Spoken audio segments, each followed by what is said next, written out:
Block आगे CSS कर्मचारी गणधारणा कटक सदर पंचायत रे काम करुथिबा एमबीके सीआरपी एवं बैंक मित्र माने पारिश्रमिक बाबद पाउथिबा प्रोत्साहन राशि परिवर्ते स्थायी दरमा दाबी रे सदर ब्लॉक परिसर में चालू रखिथिले गणधारणा।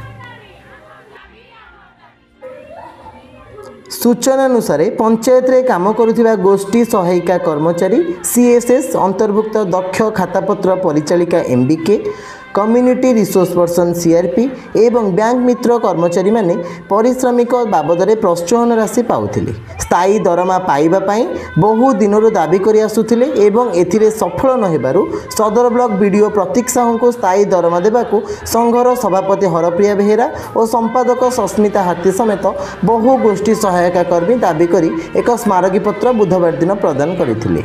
एहा सहित दाबी पूरण न हेबा पर्यंत ब्लॉक सम्मुख रे धारणा आरंभ करथिले। ब्लॉक परिसर में उदुदिया खरारे हाथ छता और निज शिशु मानक धरी धारणा रे बसी न्याय्य दाबी पाइबा पई नाराबाजी सहित गीत माध्यम सरकार को निवेदन करथिले।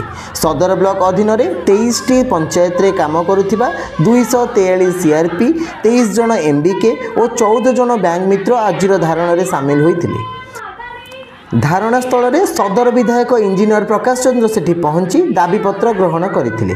खूब शीघ्र दरमा समस्या समाधान हेबो बोली कहिबा परे धारणा प्रत्याहृत होइतिला।